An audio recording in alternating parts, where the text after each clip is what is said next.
Okay, here we go. First things first, we're going to start off with 1-point perspective. Now, on the previous video, I did discuss with you guys that there's two things that you have to keep in mind. And those two things that you want to keep in mind when drawing in perspective are a horizon line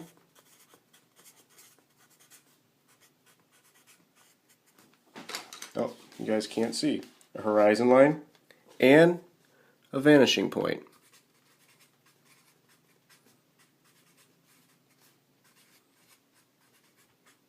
Okay, from the previous video, these are two key elements that I discussed that you need to have in every perspective drawing. And as we get started on demonstrating exactly how you're going to go about doing this, I'm going to kind of switch from colors to colors just to make sure that you're understanding exactly the key components to make your drawing look a little bit more lifelike.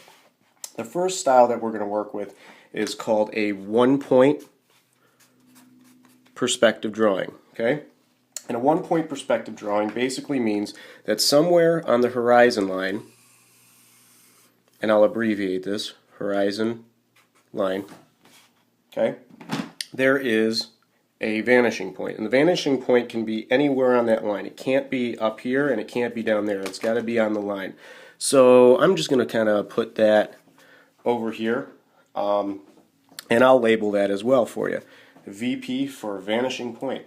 All right. Now, when most instructors do this, teach perspective drawing, they usually start out with some sort of geometric figure, and it's really easy to get caught up in trying to move forward. So as we discuss these steps, make sure you're kind of not fast forwarding through the video and you're keeping on point with the various steps that you need to do to make sure that the drawing is complete. Typically, instructors will teach a geometric shape. And a shape can be anywhere that you want. It can be on the actual horizon line, it can be below, it can be up in the air.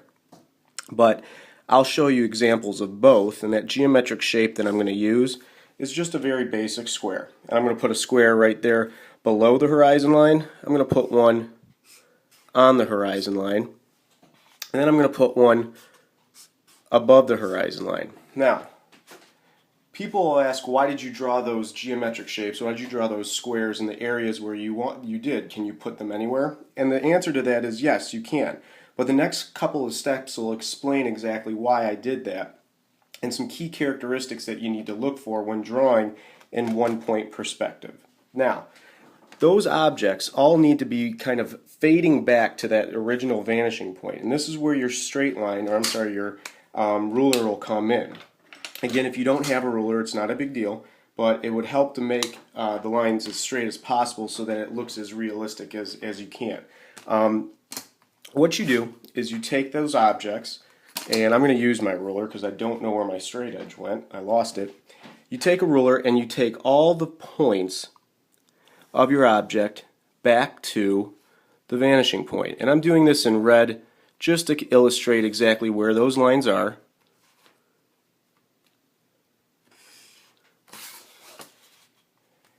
And they will all recede back to the vanishing point. Over here on this other line drawing that I've got,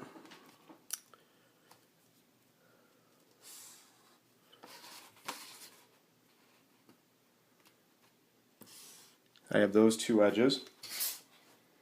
And up on top, bump the camera, we have these three.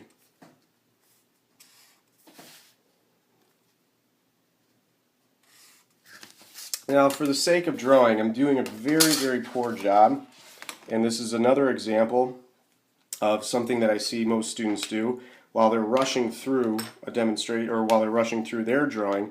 They don't necessarily line up the lines correctly. Oh, now we have a dog barking, so just an update for you guys. It was a rabbit in the front yard.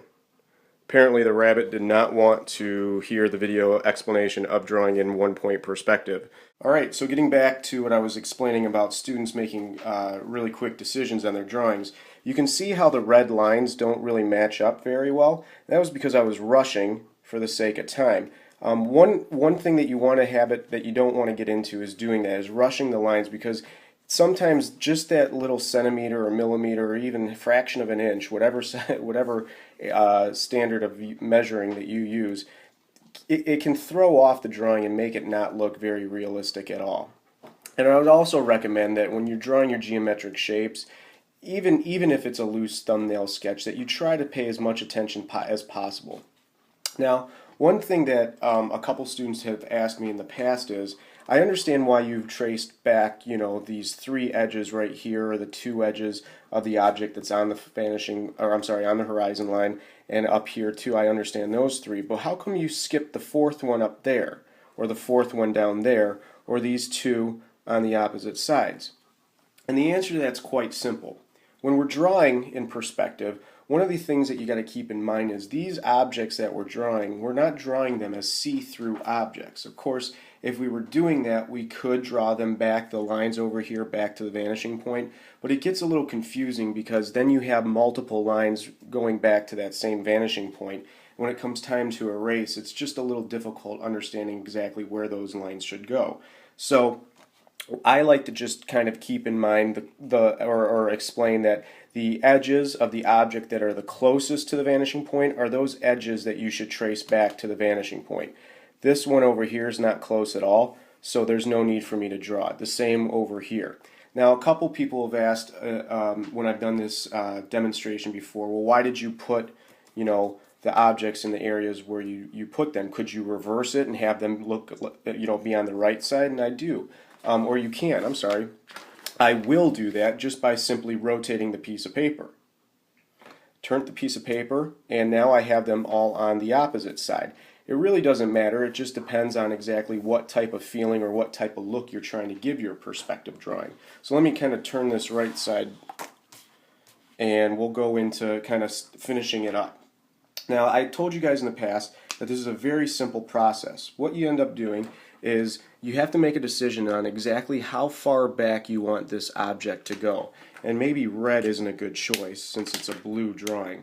So what I'm going to do is I'm going to take these 2 lines, I'll make them a little bit bolder so you guys can see, these 2 lines here, and I'm going to trace that same 90-degree angle, okay, back here somewhere so I can decide on how far back it's going to go.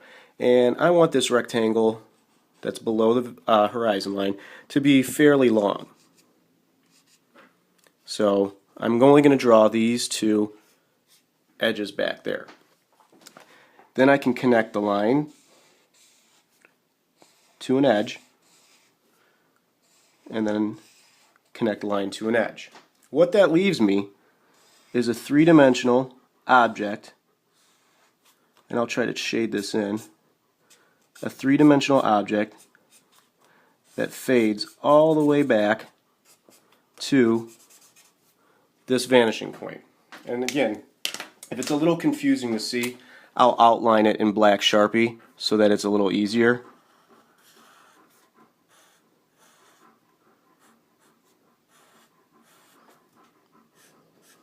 And again, I told you guys this before, don't get in the habit of doing this freehand. Even if you do have a steady hand, use your straight edge. For the sake of time, I'm just kind of rushing through this so that I can get as much information to you guys as possible. For those of you guys wondering exactly what we would do to the one on the horizon line, because it's on the horizon line, I'm only going to trace one edge. There goes the Sharpie. And that one edge is right here. People will ask, well, why don't you trace the bottom or the top? Well, I don't need to because it's on the horizon line. I can't see above it and I can't see below it. So all I have to focus on is this line right there. And this one I want it to be a short object, so I'm not going to trace that edge too far back. And then again, I'll shade this in just to show you. Since I'm working in marker, it's really difficult to erase. You guys will be working in pencil, or if you choose to do this with a computer program, you can always go back with the eraser function and just erase those lines. To show you the object again. And again, I know I'm going to practice or do as I say, not as I do. Do not do this freehand. Try to stick to your straight edge. Looking at the one object up here, it's pretty much the same as the object was on the bottom. But instead, now that the object's on top, I can see below it and I can see on the other side of it. So I'm going to trace this edge and this edge. Why am I choosing to draw these lines where I'm drawing them? Well, no reason, just sort of random thought. I want it to be this length, or I want it to be this three-dimensional.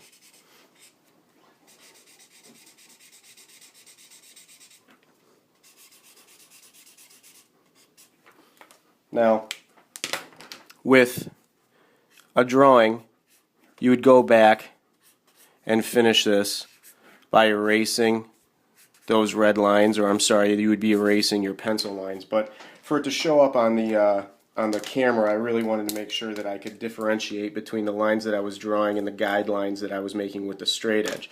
I have a whiteout pen here, so just to show you what this looks like once I add some whiteout. Come on, whiteout pen. Never wants to work when you want it to.